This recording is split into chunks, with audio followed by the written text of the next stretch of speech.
For nearly 80 years, Japan has lived under a pacifist constitution. No army, no wars, just trade, technology, and diplomacy.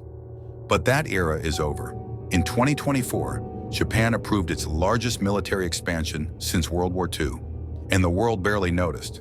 This isn't just rearmament, it's a strategic reawakening. In this episode of the Watchtower Report, we explore Japan's return to hard power, why it matters, who supports it, and what it means for the future of Asia. Because Japan isn't just preparing to defend itself, it's preparing to lead, from pacifism to projection. After 1945, Japan renounced war. Article 9 of its U.S. written constitution forbade the use of force to settle international disputes. For decades, Japan maintained only a self-defense force with minimal offensive capability. Its military spending was capped at around 1% of GDP.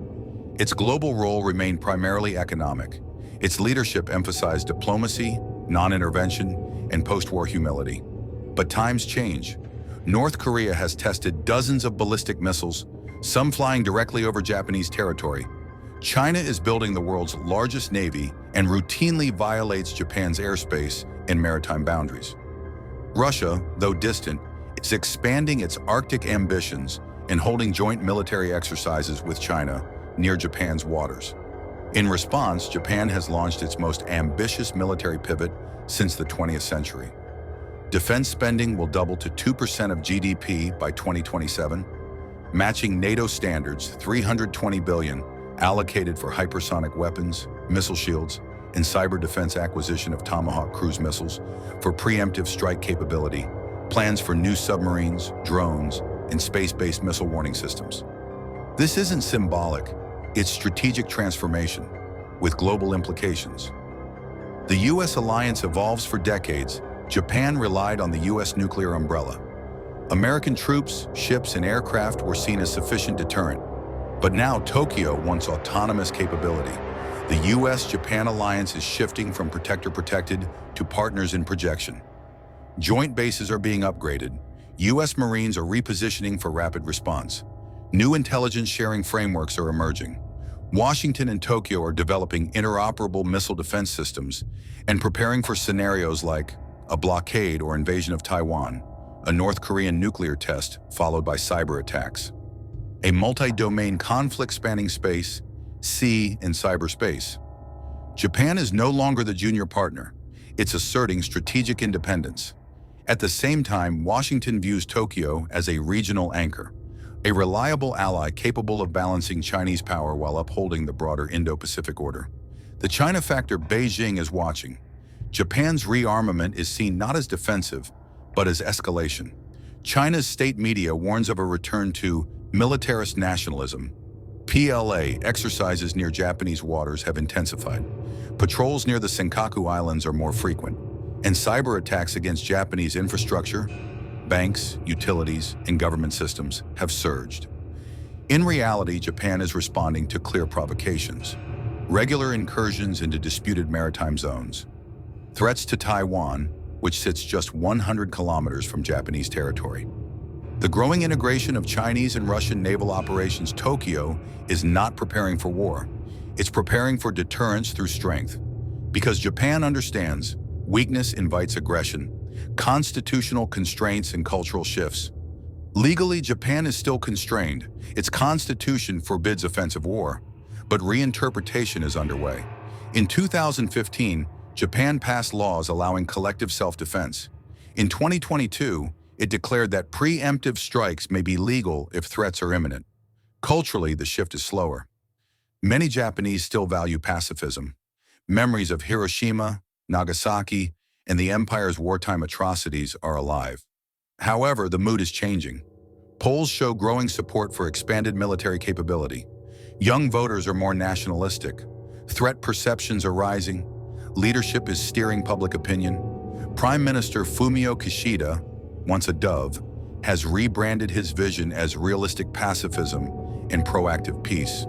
In plain terms, a peace backed by force, and in Japan's media, words like defense deterrence, self-reliance, and national preparedness have replaced the quiet diplomatic tones of the past.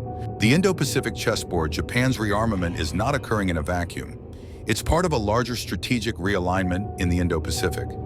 India is modernizing its navy and expanding ties with Japan through joint maritime exercises and Quad cooperation.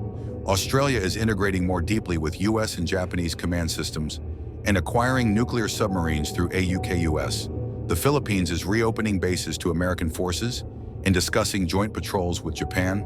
South Korea and Japan, long tense due to historical grievances, are resuming trilateral dialogues with the US on missile defense and intelligence sharing.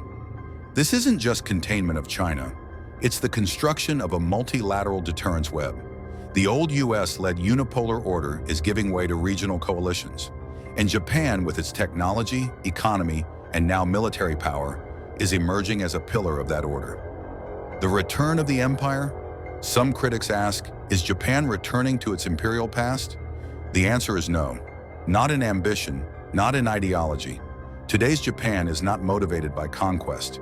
It is motivated by survival, but it is reasserting itself, not as a follower, but as a leader in regional security, strategic technology, and 21st century warfare. Japan is now investing in quantum communications, satellite defense networks, AI-assisted targeting, and cyber capabilities. Its intelligence community is being reorganized. Its defense industries are being retooled, and its political class is quietly aligning for long-term strategic posture, beyond elections, beyond party lines.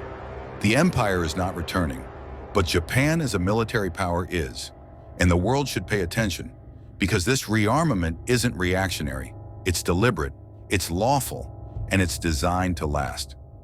Looking to 2030 and beyond. By 2030, Japan is expected to be the third largest defense spender in Asia, after China and India.